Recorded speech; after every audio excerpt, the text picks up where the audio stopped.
오늘은 극한 지루함과 답답함에도 나는 믿습니다 라는 제목으로 은혜를 나누려고 합니다. 요 며칠 동안 극한 호우가 내려서 충청남도 지역, 또 광주, 또 합천, 또 산청, 여러 지역이 침수되는 일이 있었는데 사람이 손을 쓸 수 없는 그러한 상태였습니다. 극하다는 것은 바로 그런 것입니다. 내가 아무리 했어도 어떻게 할 수 없는 그러한 상황이 극한 상황인데, 지루함과 답답함도 이러한 경우가 있습니다. 인간의 힘으로는 더 이상 버틸 수 없는 어려운 극한의 지루함, 극한의 답답함이 우리를 덮칠 때가 있다는 것입니다. 이렇게 지루하고 답답함이 계속될 때 인간은 굉장히 치열한 영적 전쟁터로 들어가게 됩니다. 인생 자체가 전쟁이기 때문에 그냥 평탄한 날도 전쟁이지만 이 극한의 지루함과 극한의 답답함이 나를 덮을 때 우리는 시험에 들 수 있는 그러한 영적 전쟁에 취약한 그러한 입장에 처하게 된다는 것입니다. 이것은 누구도 예외가 없습니다. 모든 사람이 연약한 존재이기 때문에 누구든지 극한의 지루함을 만나고 답답함을 만나면 이제 지치고 또 절망하게 됩니다.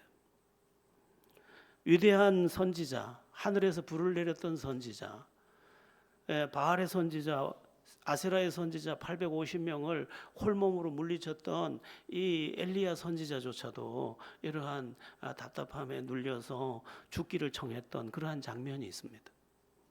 우리 다 함께 열왕기상 19장 4절을 보겠는데요. 여기에 그 내용이 나옵니다. 합독해 보겠습니다. 자기 자신은 광야로 들어가 하루길쯤 가서 한 노뎀나무 아래에 앉아서 자기가 죽기를 원하여 이르되, 여호와여 넉넉하오니 지금 내 생명을 거두시옵소서. 나는 내 조상들보다 낫지 못하나이다. 이 엘리야 선지자가 이 말을 하는 장면이 열왕기상 19장 4절인데, 죽여주십시오 이 말을 할 때가 열왕기상 19장인데 그 바로 전장 18장에서는 어떤 일이 있었습니까? 조금 전에 말했던 것처럼 바알의 선지자 450명, 아세라 선지자 400명을 기도로 물리친, 하늘에서 불을 내려서 물리치고 그들 전체를 그 땅에서 몰아낸 대사건의 선지자의 역사가 바로 열왕기상 18장에 나옵니다. 그런데 겨우 한 장 넘어왔는데 지금은 죽여주십시오 이렇게 말하고 있는 것입니다. 여러분, 이 세상에 그 누구도 완전할 수 없고 그 누구도 스스로 강할 수가 없습니다. 인간은 나약한 존재입니다. 작은 일 하나를 두고도 얼마든지 낙심할 수 있고 얼마든지 넘어질 수 있고 얼마든지 포기할 수 있는 존재가 인간이라는 것입니다. 우리는 이러한 연약한 존재라는 것을 알고 강하고 또 강하신 그 하나님께 속해서 하나님의 은혜로 오늘을 이기고 또한 답답함을 이기고 지루함을 이기고 모든 상황을 이길 수가 있어야 합니다. 종이가 약한 거지만 벽에 붙으면 벽의 힘만큼 강한 것처럼 우리는 약하지만 우리가 하나님께 붙어 있으면 하나님의 강한 만큼 우리가 강하게 되기 때문에 어떤 상황이 와도 우리가 능히 모든 것을 감당할 수 있게 되는 것입니다. 우리는 오늘 사도행전 25장 마지막 부분을 보고 있는데, 여기 사도 바울은 이미 사도행전 21장에서 사로잡힌 상태였습니다. 지금 이 사도 바울은 죄도 없이 지금 붙잡힌 지가 2년째가 지났고, 그리고 아무리 몸부림을 쳐도 벗어날 수 없는 이 답답한 상황에, 그리고 이 똑같은 매일의 삶의 지루함을 반복하고 있었습니다. 여러 번 변명도 했고 죄 없음도 충분히 밝혀졌지만 그 결박을 벗지 못한 채 로마 총독부에 갇혀서 그 길고 긴 세월을 보내고 있는 것입니다. 그 지루함이 어땠을까? 그 답답함이 어땠을까? 또 가끔씩 닥치는 그 두려움을 어떻게 감당했을까 싶을 만큼 이 바울의 형편은 어려웠습니다. 여러분, 우리는 가끔 이런 문제를 만납니다. 그리고 이런 문제를 만나면 어떻게 되느냐? 하나님을 의심합니다. 하나님이 살아계시다면 이렇게 지루함이 오래가고 이렇게 답답함이 오래가고 내 형편이 조금도 벗겨지지 않은 상태를 반복할 수 있다는 것인가? 이제 하나님을 의심하게 된다는 것입니다. 그러나 지난 주일에 이미 말씀드렸던 것처럼 하나님의 큰 그림이 따로 있습니다. 내가 내 문제로 결박된 문제가 아니라면, 하나님의 뜻 안에 있는 것이라면 하나님의 큰 그림이 따로 있는 것입니다. 요셉이 억울하게 형들에게 팔려갔지만, 그리고 억울하게 노예가 되고 억울하게 감옥살이를 했지만, 하나님의 큰 그림, 아브라함에게 약속했던 큰 민족을 이루게 하기 위한 하나님의 그 계획과 큰 그림이 있었던 것처럼, 우리가 내 잘못된 성품이나 내 잘못된 사고방식으로 인해 스스로 나를 가둔 게 아니라면 하나님의 큰 그림이 지금 내 인생에서 진행되고 있는 것임을 우리는 알아야 합니다. 여러분, 우리가 하나님을 믿을 때 확고하게 믿어야 되는 게 한 가지인데, 그게 뭐냐? 하나님이 살아계시다. 하나님은 실수하지 않는다. 이 사실을 철저하게 믿어야 합니다. 저는 세상이 어떻게 될 것이라고 이 과학자들이 말하는 그런 걸 전혀 믿지 않습니다. 저는 성경을 믿습니다. 그래서 이 세상이 어떻게 될지를 제가 좀 살피고 싶을 때면 요한계시록 6장을 갑니다. 6장부터 16장을 보면 이제 이 땅의 마지막 때에 대한 그림이 3번 반복해서 나옵니다. 그러므로 성경, 하나님이 완전하신, 실수할 수 없는 하나님이 뭐라고 말씀하셨는지를 보고, 이 시대가 왔구나, 이 시대가 지나고 있구나, 이 지점을 지나고 있네, 그것을 보면서 이 시간표를 헤아리게 되는 것입니다. 여러분, 요한계시록 이제 6장부터 16장에 보면 뭐 해가 빛을 잃고 이런 것도 나오고 별의별 게 다 나옵니다. 나오는데 그게 자연 현상처럼 보입니다, 우리 눈에는. 그러나 하나님이 말씀하신 그 말씀이 성취되고 있는 것입니다.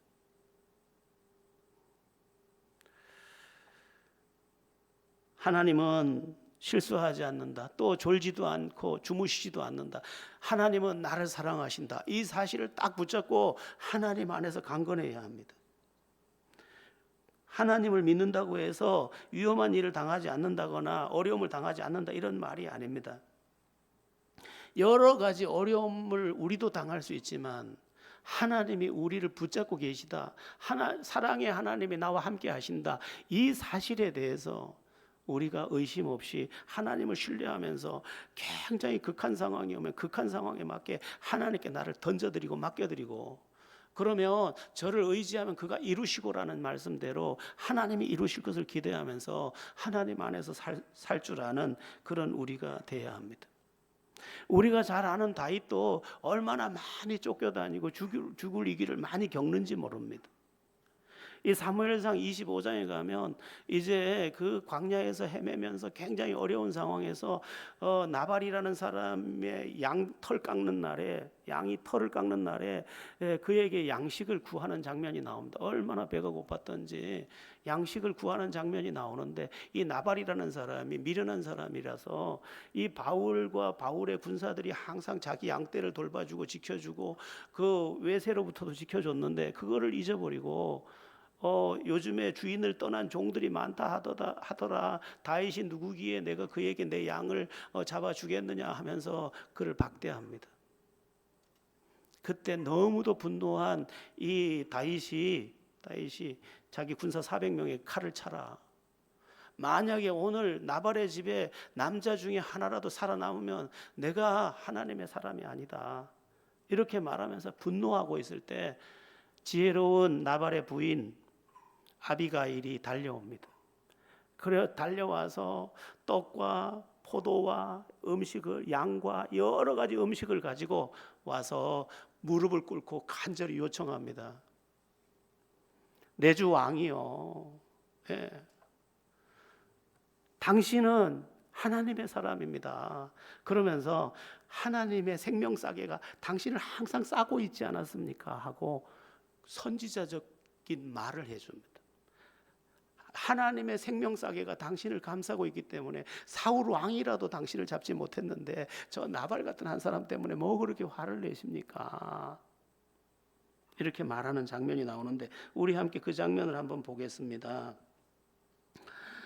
사무엘상 25장 29절입니다. 함께 읽어보겠습니다. 사람이 일어나서 내 주를 쫓아 내 주의 생명을 찾을지라도 내 주의 생명은 내 주의 하나님 여호와와 함께 생명싸개 속에 쌓였을 것이요 내 주의 원수들의 생명은 물매로 던지듯 여호와께서 그것을 던지시리이다. 이 아비가일이 선지자적인 예언을 해줍니다. 당신은 하나님께서 생명싸개로 싸줄 것이고 당신의 원수들은 물맷돌을 던지듯이 던져버릴 것입니다. 과연 하나님이 다윗을 끝까지 생명싸개로 싸주셨고 그를 대적하던 모두를 물리쳐서 물맷돌 던지듯이 다 던져버리셨습니다. 여러분 잊지 마세요. 하나님께서 우리를 지키고 계십니다. 우리를 만드시기 위해서 환난도 허용하고 여러 가지 어려움도 허용하지만 하나님이 우리를 버리지 않습니다. 저에게 담대함이 있다고 한다면 그게 뭐냐? 담대함의 이유 딱 한 가지. 나는 하나님을 믿습니다. 나는 하나님을 믿기 때문에 하나님께 내 생명도 맡겨놨습니다. 그래서 내가 이후에 어떤 나를 만나서 내 숨이 넘어가는 그 순간에도 지금 맡긴 그 주님을 부르면서 이제 나를 받으소서 할 겁니다. 왜냐하면 믿어지니까. 하나님은 우리의 어려움을 통해서 우리의 옛사람을 깨고 나의 고약한 자아를 부수지만 우리를 버리지 않습니다. 여러분 고난에서 벗어나려면 내가 깨지는 게 최고입니다. 하여튼 내가 하나님의 사람으로 고운 가루가 되면 나머지는 하나님이 빚어서 만드실 것이고 우리를 향한 큰 그림을 이루어 가실 것입니다. 사도 바울은 지금 갇혀 있지만 하나님의 큰 그림의 완성을 그의 생애 그 끝자락에서 다 보게 됩니다. 하나님이 지금 나에게 이렇게 지루하고 나에게 이렇게 답답하고 내가 어쩔 수 없는 극한의 상황을 주셨지만 하나님이 예비하신 무언가가 있구나 하고 바라보고 있었고 결국은 바라봤던 그 하나님의 계획 큰 그림에 나중에 도착해서 그 하나님을 높이 찬양하는 장면이 빌립보서에도 나옵니다. 여러분 하나님을 믿으십니까? 그 하나님을 그냥 종교적 대상으로 믿지 마시고 그분께 생애를 던져드리십시오. 하나님께서 우리의 모든 저는 하나님께 감사한 게 제 마음에 베푸신 은혜, 제 믿음의 부분에 베푸신 여러 은혜에 대해 감사합니다. 나에게 믿음이 있으니까요. 그리고 내 마음에 선한 동기를 계속 넣어주시니까요. 제가 어찌 선하겠습니까? 저도 죄인인데. 그 예수제자운동 대표 목사님이 이제 뭐 계속 저한테 뭘 보내주고 뭐 이렇게 문자를 보내고 해서 주고받다 보니까 제가 그분의 그분의 귀함을 알잖아요. 그래서 그분의 귀함에 대해서 목사님 이렇게 귀하십니다. 앞에 서 계셔서 참 따라갈 수 있어서 감사합니다 하고 글을 보냈더니 그분이 뭐라고 답장을 보냈느냐면 제가 충격을 받았는데 저는 쓰레기입니다. 하나님이 써주시는 겁니다. 저를 위해 더 많이 기도해 주세요. 그 말을 딱 듣는 순간 제가 뭐라고 답장을 했겠습니까? 목사님이 쓰레기라니요. 제가 쓰레기입니다. 저도 걸음더미에서 건져낸 작은 그 지푸라기에 불과한데 저를 위해서도 좀 기도해 주십시오. 여러분 인간은요 별 볼 일 없어요. 그가 위대하다고 해도 다 별 볼 일 없어요. 요즘에 청문회 한다고 보니까 올려놓으면 다 문제 덩어리예요. 전들 올려놓으면 뭐가 있겠습니까? 부끄러움밖에 없지. 그럼에도 불구하고 하나님을 의지하고 하나님 안에서 살려고 하고 하나님 주신 마음이 선해서 그리고 그 하나님 주신 마음이 내가 이렇게 살 수는 없지. 내가 하나님 뜻대로 살아야지. 하나님 기쁨 돼야지. 하나님께 영광 돌려야지. 하나님 나에게 맡긴 사명에 내 인생을 드려야지. 이 마음이 어디서 왔겠습니까? 여러분, 하나님을 종교적 대상으로 내가 예수를 믿고 있다는 막연한 그림을 저기다 그려놓고 그냥 기댔다고 여기면서 허덕이지 마시고 실제로 의지하시기 바랍니다. 유명한 교수 한 분이 계신데, 이분 철학 교수인데 대단한 분이십니다. 제가 이름이 잘 생각이 안 나는데 그분이 이런 강의를 하시더라고요. 그 강의를 듣다 보니 깜짝 놀랐어요. 그 강의 내용이 이런 거예요. 이 세상에서 성공하는 방법 6가지 법칙, 7가지 법칙이라는 책이 있는데 그 책을 읽은 사람 중에 그 법칙을 따라 성공한 사람이 한 명이라도 있겠느냐라고 물었어요. 그분이. 없다는 거예요. 그런데 사람들은 생각한다는 거예요. 그 7가지 법칙이라는 책을 읽거나 그 강의를 들은 사람이 자기가 성공하는 법칙에 들어가 있다라고 착각을 한다는 거예요. 오늘날 우리가 그렇습니다. 오늘날 우리가 하나님 말씀 들으면 절대로 그렇게 믿음으로 살지 않으면서 제가 그렇게 그 안에 들어가 있다고 여기면서 삶은 계속해서 정말로 고통의 굴레를 벗어나지 못한 그 길을 반복적으로 걸어간다는 거예요. 진짜 믿어야 합니다, 여러분. 진짜 살아계신 하나님을 진짜 믿고 진짜 의지할 때 진짜 일하시는 진짜 하나님을 보게 될 줄로 믿습니다. 하나님이 만약 종교적 대상이라면 아까 우리 하민 청년이 그 무슬림의 날마다의 기도를 이야기하다 실제로는 기도를 믿지 않는다고 했던 것처럼 오늘날 크리스찬들이 사도신경을 수없이 반복해도 제가 사도신경을 오늘 이렇게 하면서 오늘 아침에 굉장히 이상하게 제가 여러 가지가 막 조금 복잡한데 우리의 믿음의 고백 속에 진심이 담겼을까? 고백이 진짜 우리 심령에서 올라왔을까 생각하면 그렇지 못할까 봐 너무 걱정이 되는 거죠. 심지어 따라도 안 하죠.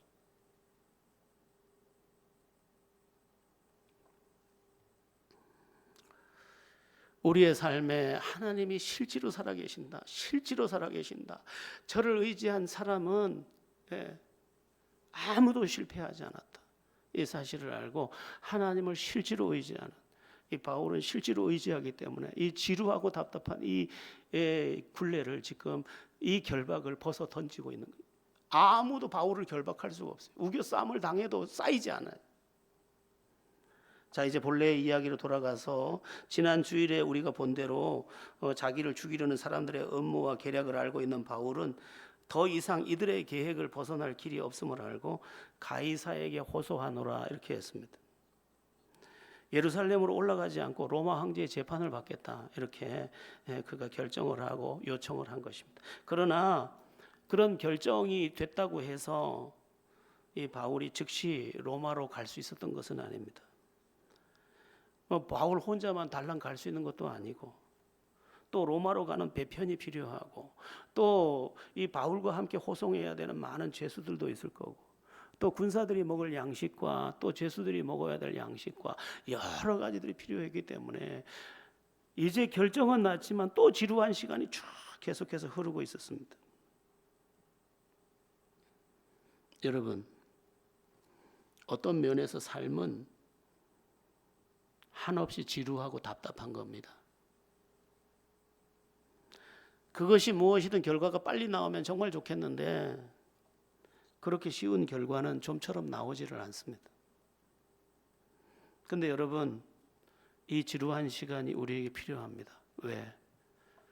무더운 여름, 이 여름에 식물이 자라듯이 우리의 지루한 그 시간, 나도 나를 어쩔 수 없는 그 시간에 내가 만들어지기 때문입니다. 사람은 좀처럼 바르게 못 깨닫습니다. 자기에게 갇힌 채 평생을 살아갑니다.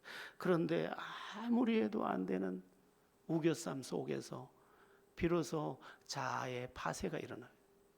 내가 고운 가루처럼 부서지는 것이. 나를 불행하게 하던 내가 부서지는 거예요. 인간의 가장 큰 적은 난데 그 내가 부서져 내리는 겁니다. 우리 신학교 간사가 이제 인사를 하러 왔더라고요.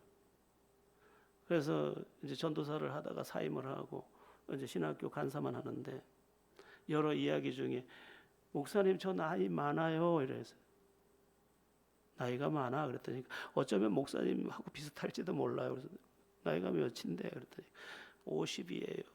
어휴, 그래. 니는 눈이 밝다야. 내가 네 나이랑 비슷해 보이니까.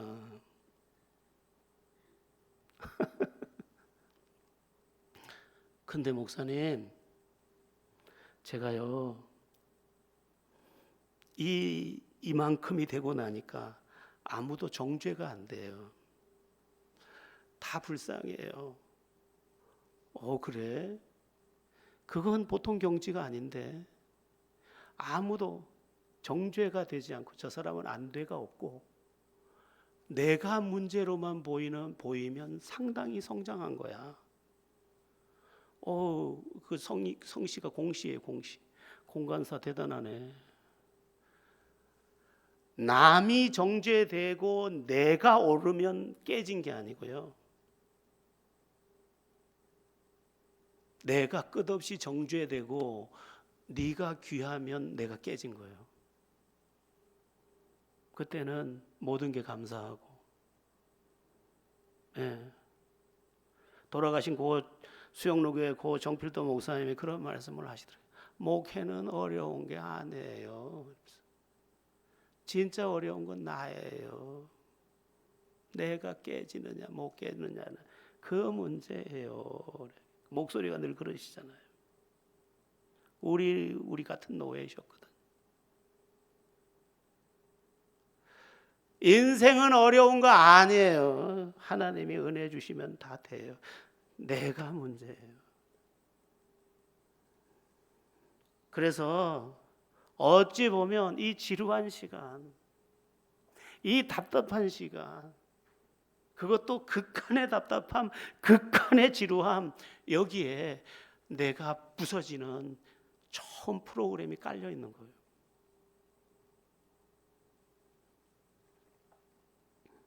우리가 잘 아는 하박국서, 하박국 선지자.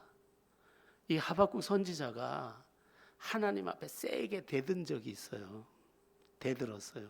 선지자가 대드는 건 아마 하박국이 유일할걸요. 이 하박국 선지자가 어느 날 하나님께 한 3가지 질문을 해요.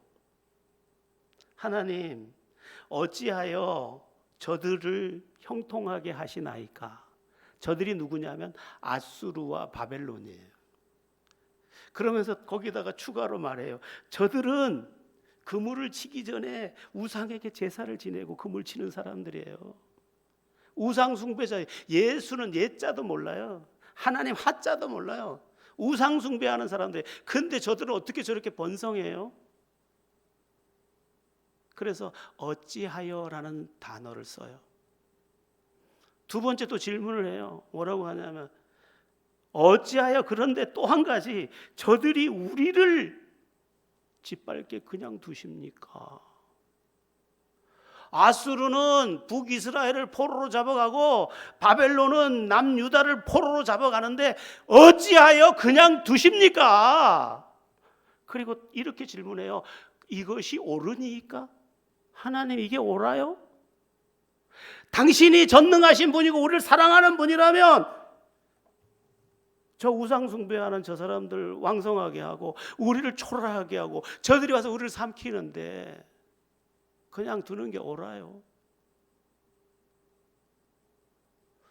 이 질문을 저들은 민첩하며 저들은 형통합니다. 이것이 옳으니까 하고 물어요.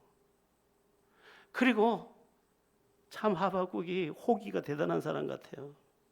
내가 하나님이 어찌 대답할는지 성루에 가서 보리라. 성문에 올라가서 하나님이 어떻게 대답하는지 한번 드러나 보겠더니. 그랬더니 하나님께서 하박국서 1장에서 그 질문을 들으신 하나님께서 하박국서 2장에서 말씀하세요. 이 묵시는 정한 때가 있나니 너는 빨리 달려가면서 읽을 수 있게 하라. 큰 글자로 기록해라. 내가 지금부터 말하는 것을. 그러면서 6가지 말씀을 하는데 첫 번째 말씀이 뭐냐? 오직 의인은 믿음으로 말미암아 살리라.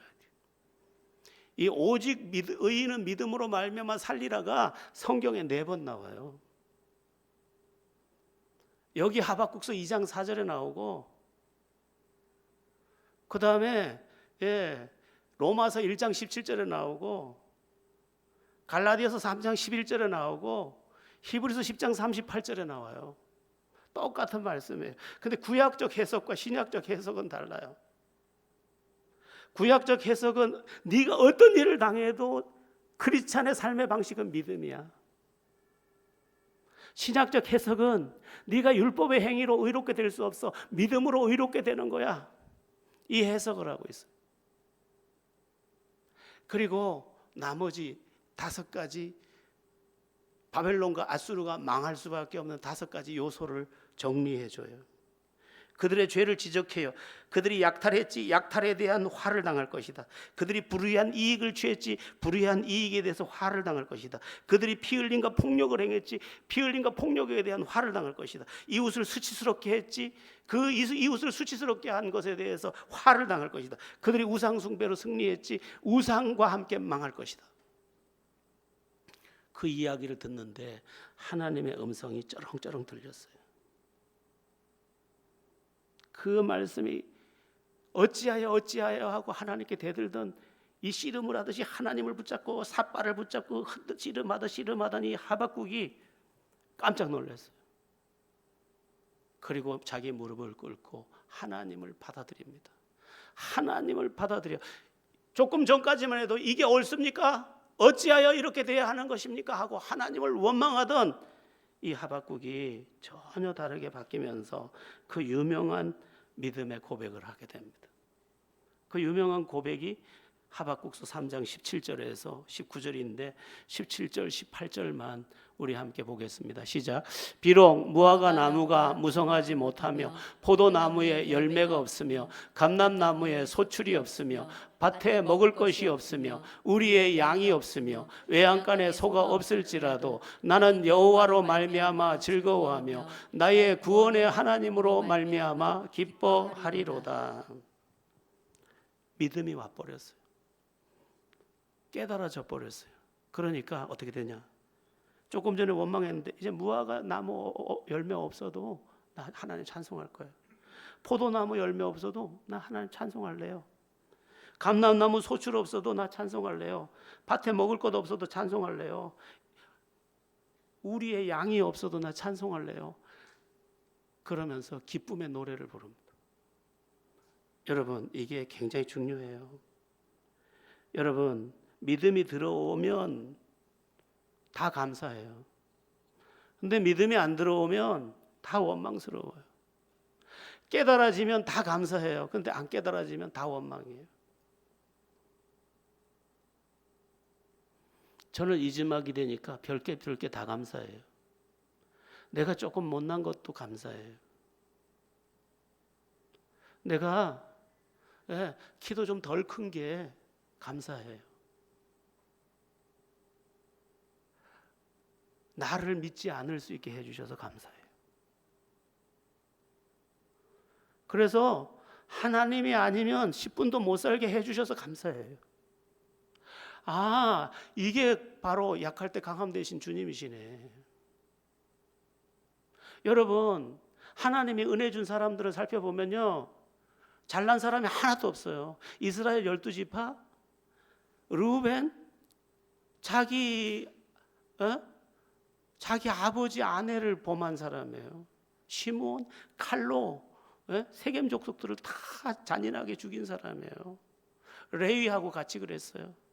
유다, 아이고 유다도요, 자기 며느리를 범한 남자예요. 그 12지파 다 양치기예요. 사사들 다, 이거 부산말로 뭐가 돼? 떨거지예요.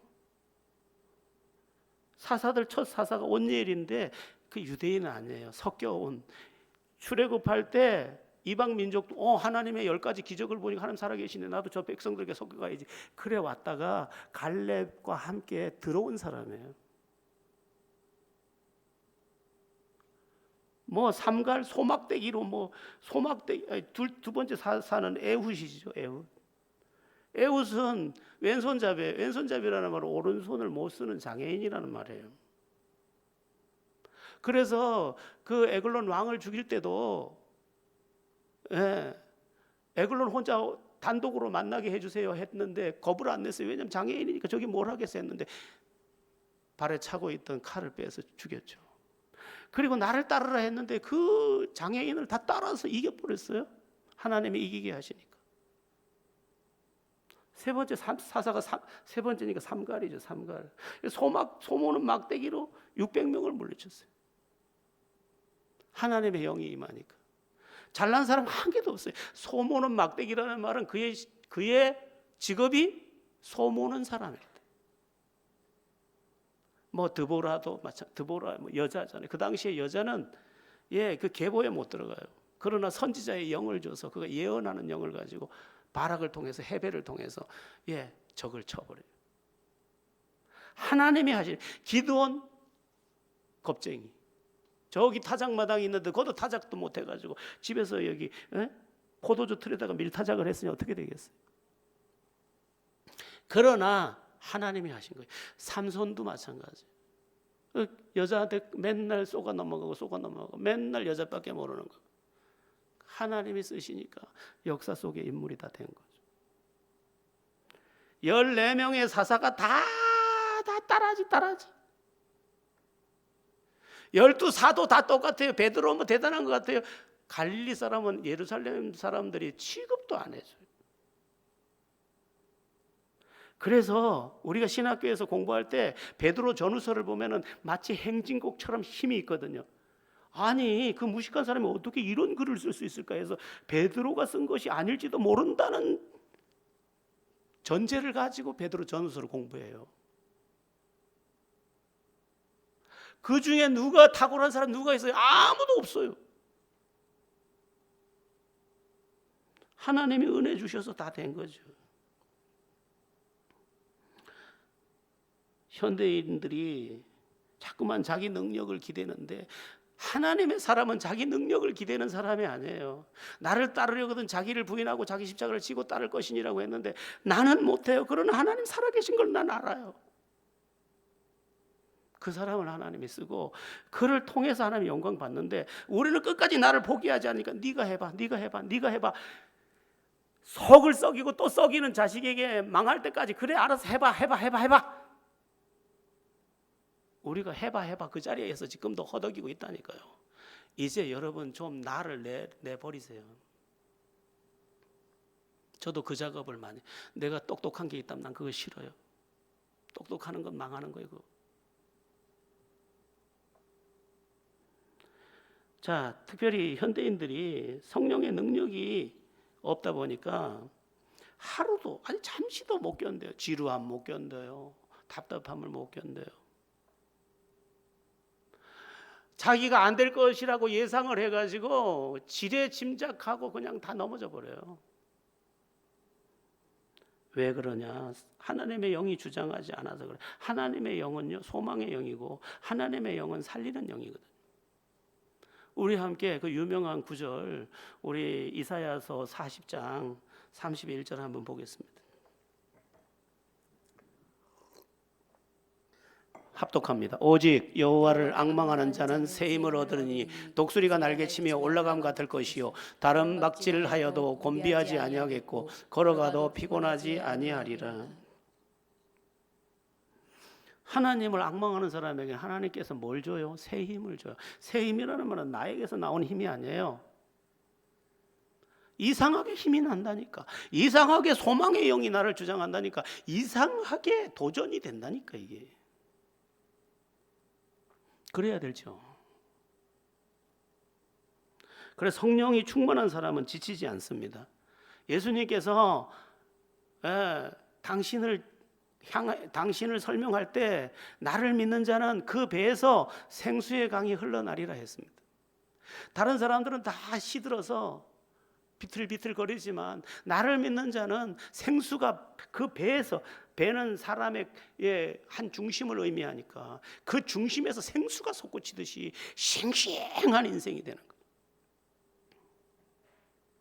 여러분 늙었다고 해서 비실비실한 게 아니에요. 뭐 젊은이들이 의식이 젊어야지.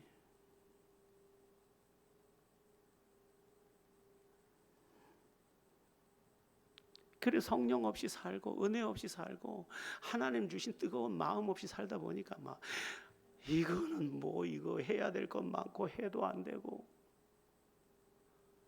그래서 지루하고 답답하고 지치고 답은 없고 그 삶을 그냥 나는 불행하게 타고났나 봐 하고 살아버리는 거죠.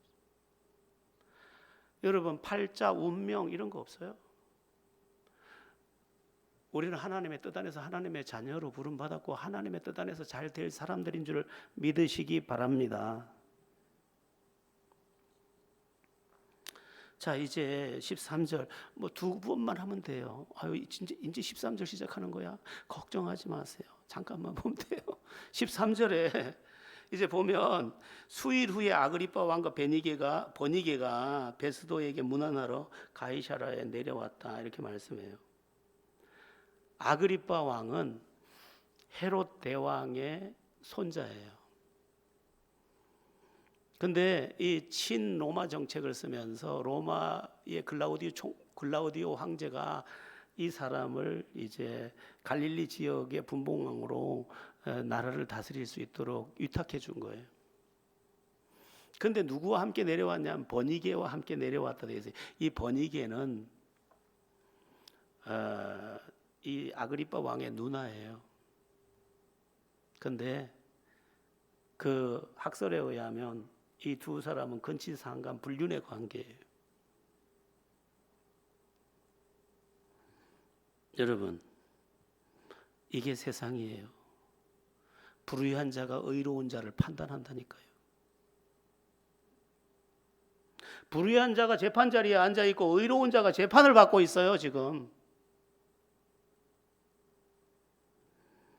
이게 세상이에요. 그런데 우리 주님은 우리에게 뭐라고 말하셨느냐? 너희는 그런 곳에서 빛이 되라. 그런 곳에서. 세상은 말이야, 세상을 한마디로 움켜쥐면 죄가 만져질 정도로 죄덩어리야. 그리고 어둠과 빛으로 말하면 캄캄한 어둠이야. 근데 너희는 그 가운데 빛이 돼야 돼.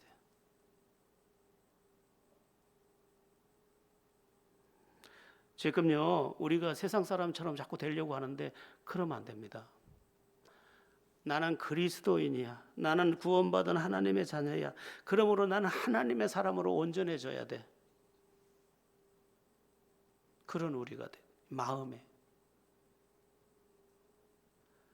더럽지 않게 하소서. 세상의 즐거움으로 즐거워하지 않게 하소서. 성령 안에서 즐거워하게 하소서. 사명 안에서 즐거워하게 하소서. 손해보면서 즐거워하게 하소서. 저는요, 헌신이라는 말을 조금 어떻게 해석을 잘해야 된다고 봐요. 여러분, 헌신은 짐이 아니에요. 헌신은 즐거움이에요. 여러분, 엄마가 자식을 위해 밥을 하면서 저 원수 같은 것 때문에 오늘도 밥하네, 이런 사람이 있습니까? 저게 저렇게 잘 먹어주니 진짜 좋네. 짤까봐 걱정했는데, 맛이 없을까봐 걱정했는데 잘 먹어주니 정말 좋네. 여러분, 헌신은요, 우리가 자꾸만 이 헌신을 다르게 너무 착각을 하는 거예요. 해석이 잘못됐어요. 헌신이라는 말 앞에다 접두사를 집어넣어야 된다면 행복한 헌신이에요. 아니, 형용사를 집어넣는다면 행복한 헌신이에요. 여러분, 헌금도 마찬가지예요. 헌금 많이 하는 거 좋아요, 나빠요?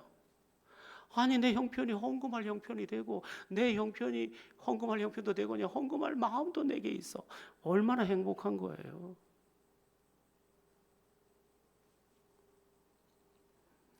우리는 세상과 다르다. 세상은 받아야 행복하고 뺏어야 행복하다고 여기지만 우리는 줘야 행복하다고 여기고, 또 내가 거룩한 허비, 내 인생을 주를 위해 허비하는 것이 행복이라고 여긴다. 행복관에서 다르다. 이것을 깨닫고, 그것이 가정이면 가정, 직장이면 직장, 또는 교회면 교회에서 그렇게 세워지는, 그래서 진짜 행복을 누리는, 그리고 빛도 되는 여러분 되기를 축원합니다. 14절부터 25절까지 전체 내용은 뭐냐 하면 베스도 총독과 이 아그리빠 왕 그리고 버니게 이 사이의 대화입니다. 그 대화 내용이 뭐 이런 것입니다. 베스도 총독이 얘기합니다. 이전에 있던 벨릭스 총독이 한 사람을 여기다 구류해 뒀는데 그에게 뭐 큰 죄가 있나 하고 물어보니까 큰 죄가 없고 예수가 죽은 자 가운데 살아났다는 이야기를 하더이다. 그래서 그를 고발하는 사람들에게 그 부탁을 듣고 예루살렘으로 보내려고 했으나 그 당사자는 바울이 원하지 않고 나를 지켜서 보호해서 가이사에게 재판을 받게 해달라고 하기에 내가 거기다 두었나이다. 이 이야기를 하고 있는 거고, 그러자 이 아그리빠 왕과 버니게가 그러면 그 사람이 어떤 얘기를 하는지 우리도 내일 들어보겠습니다. 그러자 이 베스도 총독이 내일 들으시리이다. 이렇게 말하는 내용이에요. 이들의 대화 속에 인권, 바울에 대한 배려, 그런 거 한 가지도 없습니다. 자기 궁금증, 또 자기가 지금 저 사람을 로마법으로 잘 다루고 있으니까 자기가 잘했다는 자랑, 그리고 이 아그리빠 왕 입장에선 궁금함, 이거 외에 없어요. 여러분, 세상은 나에게 관심이 없어요. 그 사람이 기가 막힌 말을 해도 그렇게 큰 관심 없어요. 그가 관심 있는 척 하는 것은 잘 됐나 안 됐나를 궁금해 할 뿐이에요. 잘 됐으면 좋아할 것 같아요? 그렇지도 않아요. 안 됐으면 슬퍼할 것 같아요? 그렇지도 않아요.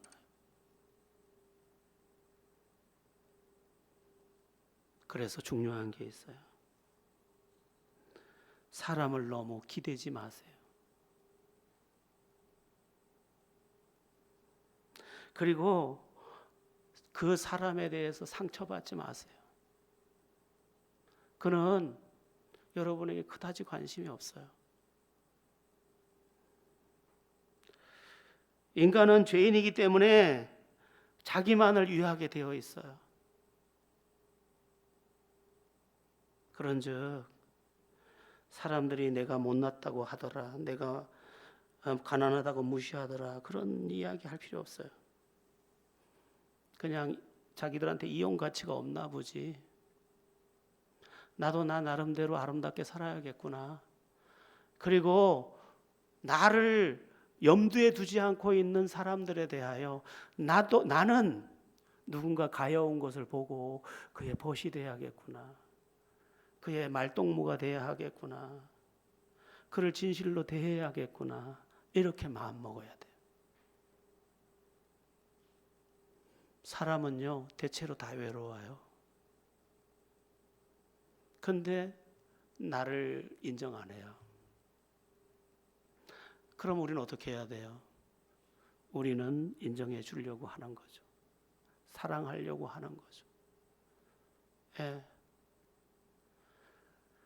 외로운 그 사람의 작은 말동무라도 대주겠다고 마음 먹는 거죠. 주님께서 지극히 작은 소자에게 냉수 한 그릇도 상을 잃지 아니하리라고 하셨는데, 모두가 무시하고 모두가 아무것도 아니라고 여기는 그 사람을 내가 귀하게 여겼더니 너 상 받겠는데? 주님이 그렇게 보셨다는 거예요.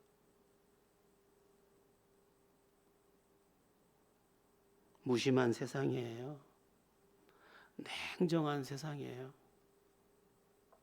근데 우린 냉정하지 않도록. 지난 7월 17일 날 우리 김준식 장로님이 울산에 여기 심장 박동기 검사하러 내려오셨어요. 그 진작에 알고 있었어요.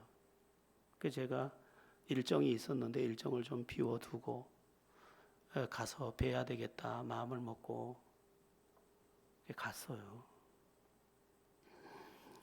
그 이제 내려오셨는데 세상에 의정부에서 바로 오는 차가 없어가지고 의정부에서 서울 가서 서울에서 내려오려니까 너무 시간이 많이 걸리니까 이제 동생네 집에서 자고 추현욱 권사님 동생 집에서 자고 택시를 타고 동서울로 와서 타고 내려오셨더라고요.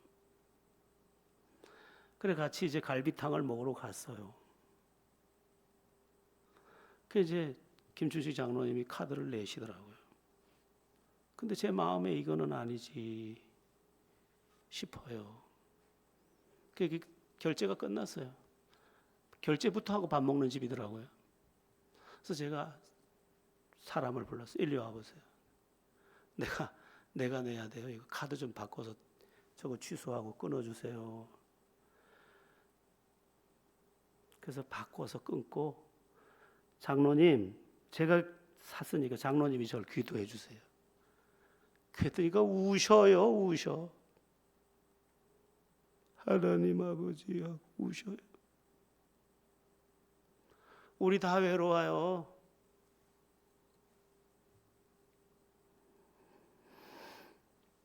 여러분 우리가 누구예요? 크리스찬 된 우리가 누구예요? 구원받은 하나님의 사람. 그런데 그 구원받은 하나님의 사람됨이 어디서 왔어요? 하나님의 나를 향한 사랑에서 왔습니다. 사랑을 받은 사람은 사랑에 빚진 자예요. 그래서 나도 주님이 나를 형편없는 나를 사랑한 것처럼 나도 작은 사랑을 하는 거죠.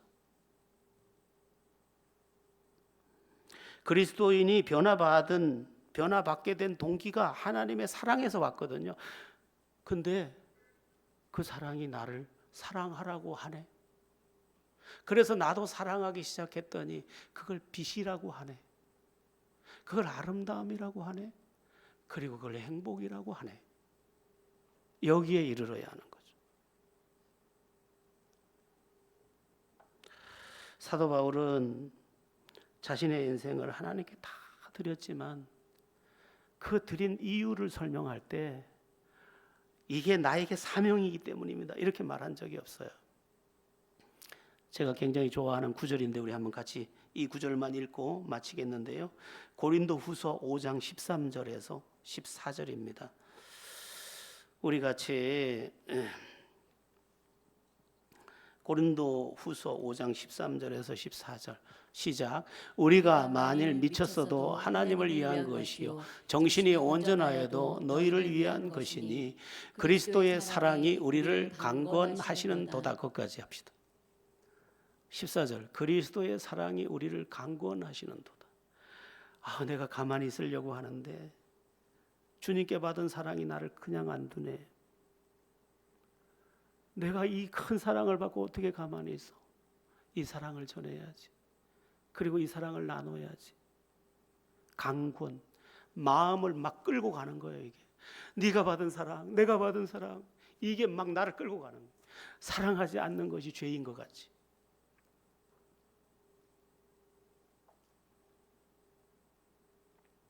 우리의 삶이 이와 같으면 얼마나 좋을까요? 이제 말씀을 마치겠습니다. 오늘 설교 제목이 뭐죠? 극한 지루함과 답답함의 날에도 나는 믿습니다. 여러분, 기본 전제는요, 믿음이에요. 세상을 이기는 승리는 이것이니 우리의 믿음이라고. 크리스찬이 강한 이유 첫 번째 조건은 믿음이에요. 그리고 아름다운 것은 사랑이에요. 믿음이 있기 때문에.